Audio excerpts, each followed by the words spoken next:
नमस्कार साथियों, कैसे हैं आप लोग। आशा करती हूँ स्वस्थ होंगे, मस्त होंगे। आज हम पढ़ने वाले हैं कक्षा 8वीं इंग्लिश मीडियम फुल हिंदी पाठ पहली इकाई का पहला पाठ, हे मातृभूमि, जिसके लेखक हैं, जिसके रचनाकार हैं राम प्रसाद बिस्मिल। इस पाठ में हम देखेंगे इस पाठ के माध्यम से क्या संदेश दिया जा रहा है, कविता का अर्थ देखेंगे, वर्कबुक के सारे क्वेश्चन आंसर्स देखेंगे और व्याकरण भी देखेंगे। स्टार्ट करते हैं। विषय प्रवेश। प्रस्तुत कविता में प्रसिद्ध क्रांतिकारी और स्वतंत्रता सेनानी राम प्रसाद बिस्मिल ने अपनी प्यारी जन्मभूमि के प्रति अपनी भक्ति भावना और प्रेम व्यक्त किया है। कवि की कामना है कि वे सदा मातृभूमि के सेवा करते रहें और खुशी खुशी देशवासियों में अपने प्राण निछावर करते रहें। कविता का सरल अर्थ आपके पास टेक्स्ट बुक में कविता रहेगी, यहाँ अर्थ डायरेक्ट बता रही हूँ मैं। कवि कहते हैं कि हे मातृभूमि, मैं तेरे चरणों में अपना शीश झुकाता हूँ।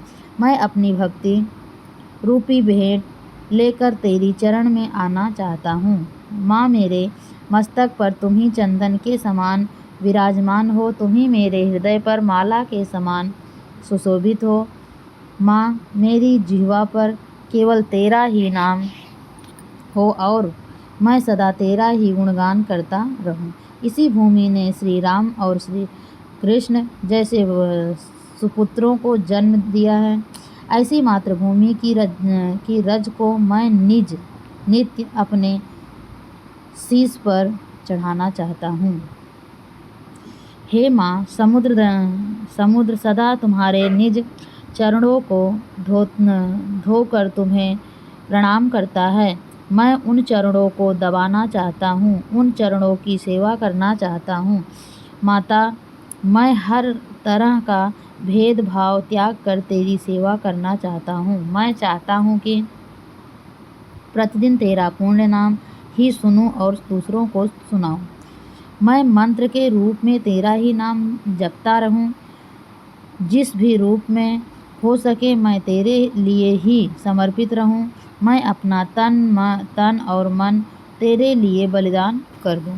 ये है कविता का अर्थ। आगे हम देखेंगे कृति स्वाध्याय एवं उत्तर। ये है पैराग्राफ। पद्यांश क्रमांक 1। निम्नलिखित पद्यांश पढ़कर दी गई सूचनाओं के अनुसार कृतियाँ कीजिए। पद्यांश है, हे मातृभूमि, तेरे चरणों में शीश नवाऊं। मैं भक्ति भेंट अपनी तेरी चरण में लाऊं। माँ, तेरी चरण में लाऊं। माथे पे तू हो चंदन, छाती पे तू हो माला, जिह्वा पे गीत तू हो मेरा, तेरा ही नाम गाऊं। जिससे सपूत उपजे श्री राम कृष्ण जैसे, उस धूल को मैं तेरी निज शीश पे चढ़ाऊं। ये है कविता की पंक्ति। शब्दार्थ देखेंगे। नवाना मतलब झुकाना, शीश मतलब सिर, भेंट मतलब उपहार, जीवा मतलब जीव, सपूत मतलब सुपुत्र, उपजे मतलब पैदा हो, निज मतलब अपने। आकलन देखेंगे। कृति नंबर 1 आकलन। एक शब्द में उत्तर लिखिए। कवि की जिह्वा पर किसके गीत हों। दूसरा, मातृभूमि के सपूत। तीसरा, मातृभूमि के चरणों में इसे नवाना है। चौथा, मातृभूमि कवि के माथे पर यह है। दूसरा क्वेश्चन, कृति पूर्ण कीजिए। पद्यांश में उल्लिखित 2 महान पौराणिक चरित्र हिंदू धर्म के लोग भगवान के रूप में जिनकी पूजा करते हैं। आंसर पे चलेंगे। पहला क्वेश्चन का आंसर, कवि की जिह्वा पर इसके गीत हों। मातृभूमि के सपूत श्री राम कृष्ण। मातृभूमि के चरणों में इसे नवाना है शीश। मातृभूमि कवि के माथे पर यह है चंदन। पद्यांश में उल्लिखित 2 महान पौराणिक चरित्र हिंदू धर्म के लोग भगवान के रूप में जिनकी पूजा करते हैं, श्री राम श्री कृष्ण। शब्द संपदा कृति नंबर 2। निम्नलिखित शब्दों के वचन बदलकर लिखिए। चरणों चरण, सपूतों, माला मालाएं, माथे माथ। निम्नलिखित शब्दों में लिंग पहचान कर लिखिए। माला क्या है? माला स्त्रीलिंग है, चंदन पुल्लिंग है, धूल स्त्रीलिंग है, शीश पुल्लिंग है। सरल अर्थ कृति नंबर 3 पद्यांश की प्रथम 4 पंक्तियों का सरल अर्थ लिखिए। कवि कहते हैं कि हमें मातृभूमि, हे मातृभूमि, मैं तेरे चरणों में अपना शीश झुकाता हूँ। मैं अपनी भक्ति रूपी भेंट लेकर तेरी चरण में आना चाहता हूँ। माँ, मेरे मस्तक पर तुम ही चंदन के समान विराजमान हो, तुम ही मेरे हृदय पर माला के समान सुशोभित हो।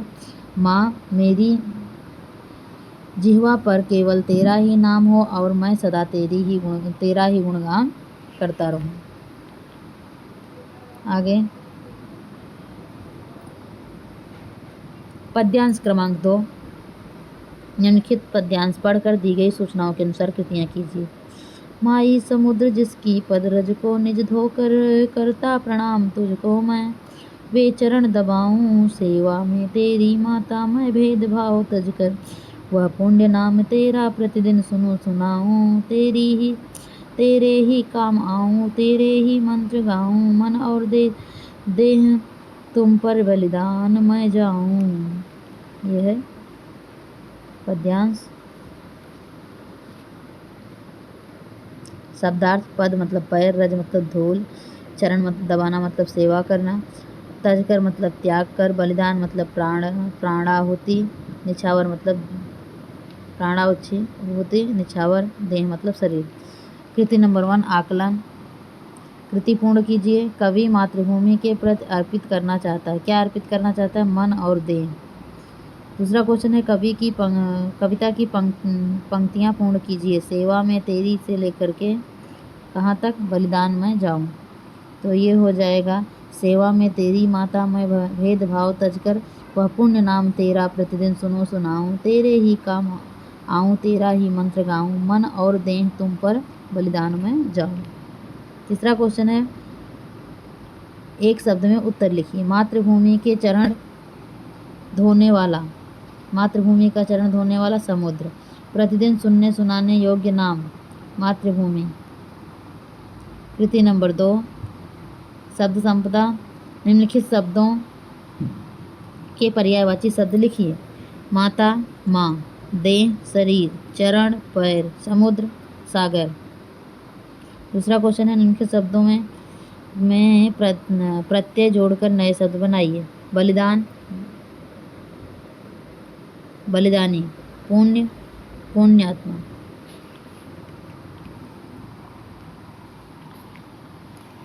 यहाँ देखो आंसर है माता जननी, देह शरीर, चरण पैर या पाँव, समुद्र सिंधु सागर भी होता है।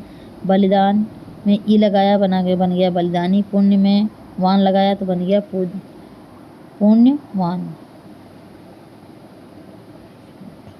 कृति नंबर 3 सरल अर्थ। पद्यांश की अंतिम 4 पंक्तियों के सरल अर्थ। माता, मैं हर तरह का भेदभाव त्याग कर तेरी सेवा करना चाहता हूँ। मैं चाहता हूँ कि प्रतिदिन तेरा पुण्य नाम ही सुनाऊँ, दूसरों को भी सुनाऊँ। मैं मंत्र के रूप में तेरे ही नाम जपता रहूँ। जिस भी रूप में हो सके मैं तेरे लिए ही समर्पित रहूँ। मैं अपना तन और मन तेरे लिए बलिदान कर दूँ। संपूर्ण कविता पर आधारित कृति। मातृभूमि की विशेषता ये बतानी है। क्या है मातृभूमि की विशेषता? इसने श्री रामकृष्ण जैसे सपूतों को जन्म दिया। दूसरा, समुद्र नित्य उसकी पदरज को धोता है। तीसरा, समुद्र इसे प्रणाम करता है। चौथा, मातृभूमि का पुण्य नाम है। मातृभूमि का पुण्य नाम है। मातृभूमि का पुण्य नाम। अगला क्वेश्चन, मातृभूमि की सेवा में जीवन अर्पण करना प्रत्येक मनुष्य का कर्तव्य है। कथन पर अपने विचार लिखिए। कर्तव्य शब्द का मतलब उन कामों से होता है जिन्हें मनुष्य बिना किसी बाहरी दबाव के अपनी इच्छा से करता है, जैसे माता पिता और संतान का संबंध, सत्य बोलना आदि। इसी प्रकार कार जिस भूमि पर हमने जन्म लिया है, जिसकी रज में हंसते खेलते हुए हम बड़े होते हैं, जिसके के अन्न जल को ग्रहण करके हमारे शरीर और मस्तिष्क का विकास होता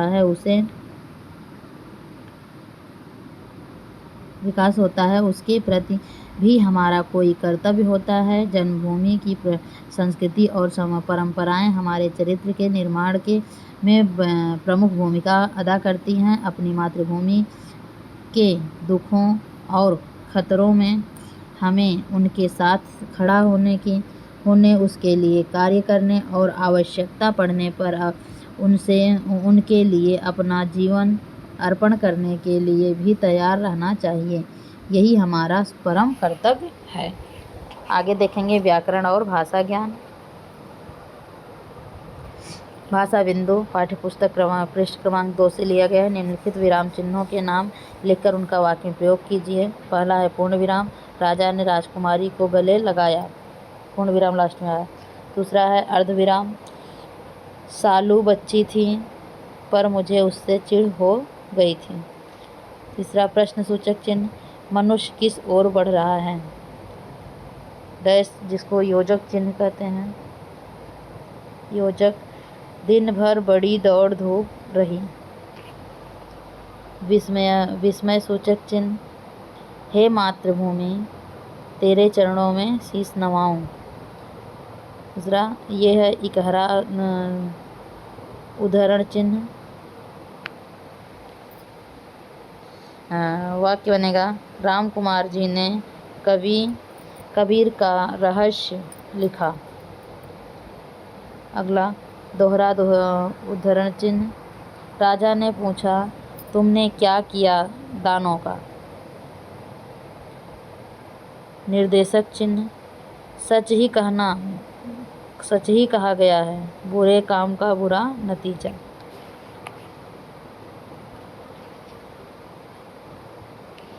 अगला पेज, अध्ययन व्याकरण की कृतियाँ, सूचना के अनुसार कृतियाँ कीजिए। शब्द भेद, अधोरेखांकित शब्दों का शब्द भेद पहचान कर लिखिए। हे मातृभूमि, मैं तेरे चरणों में अपना शीश झुकाता हूँ, तू मेरे हृदय पर माला के समान सुशोभित हो। मैं पुरुषवाचक सर्वनाम, माला जातिवाचक संज्ञा। कारक, निम्नलिखित वाक्यों में प्रयुक्त कारक पहचान कर उनके भेद लिखिए। भारत भूमि ने श्री राम और कृष्ण जैसे सपूतों को जन्म दिया। दूसरा, मेरे मस्तक पर तू चंदन के समान विराजमान हो। भूमि ने कर्ता कारक, मस्तक पर अधिकरण कारक। मुहावरे, निम्नलिखित मुहावरों का अर्थ लिखकर वाक्य में प्रयोग कीजिए। पानी पानी होना, चंपत होना मतलब भाग बजाना, पानी पानी होना मतलब बहुत लज्जित होना। मित्र के मुंह से गालियां सुनकर मैं पानी पानी हो गया। चंपत होना, गायब होना। पुलिस के आते ही चोर चंपत हो गए। शुद्ध वाक्य शुद्धिकरण, निम्नलिखित वाक्यों को शुद्ध करके वाक्य फिर से लिखिए। मैं अपना तन और मन तेरे लिए बलिदान करता हूँ। मैं अपना तन और मन तेरे लिए बलिदान कर दूँ। मैं उन चरणों को दबाना चाहता हूँ।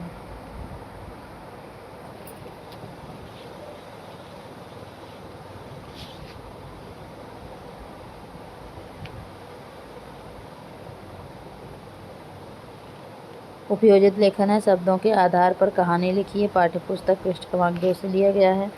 ग्रंथालय, स्वप्न, पहेली, कांच, इनको मिलाकर एक कहानी बनानी है। नेहा एक छोटे से गांव में रहती थी। उसे पढ़ने का बहुत शौक था, पर गांव में 8वीं कक्षा के बाद कोई स्कूल नहीं था। उसके माता पिता ने शौक देखते हुए उसे आगे पढ़ने के लिए पास के कस्बे में भेजा। नया स्कूल नेहा को बहुत अच्छा लगा, विशेष रूप से वहाँ का ग्रंथालय। वहाँ हर विषय की ढेरों पुस्तकें थीं। कांच की बड़ी बड़ी अलमारियाँ में सजी पुस्तकें मानो नेहा को अपनी ओर बुलाती थी। जब भी अवसर मिलता वह पुस्तकालय के अध्यक्ष की अनुमति लेकर पुस्तक पढ़ने बैठ जाती। पुस्तकें पढ़ने की लगन के कारण उसने काफ़ी ज्ञान अर्जित कर लिया था। वह अपनी कक्षा में भी प्रथम स्थान पर रहती थी। धीरे धीरे नेहा स्कूली पढ़ाई पूरी करके महाविद्यालय में पहुंची। अब नेहा का एक ही स्वप्न था, अपने गांव के स्कूल में आगे की कक्षाएं पढ़ाना। वह हमेशा इसी दिशा में सोचती रहती। जागती आँखों द्वारा देखा गया उसका यह स्वप्न मानो एक पहेली था। कैसे वह अपना यह स्वप्न पूरा कर पाएगी। यह कहते हैं न जहाँ चाह होती है वहाँ राह भी निकल आती है। नेहा अपने गांव के सरपंच से मिली और उसने उन्हें इस दिशा में सोचने को विवश किया। दूसरी ओर उसने अपने महाविद्यालय की प्राचार्य से भी इस विषय में चर्चा की। नेहा के प्रयास रंग लाए। प्राचार्य जी के प्रभाव से शिक्षाधिकारी ने नेहा के गांव में एक और नए अनेक लोगों से मिले। शीघ्र ही गांव के स्कूल को 10वीं तक की कक्षाओं की अनुमति मिल गई। इस तरह से पाठ यहाँ समाप्त होता है। इस पाठ को यहीं समाप्त करते हैं। धन्यवाद।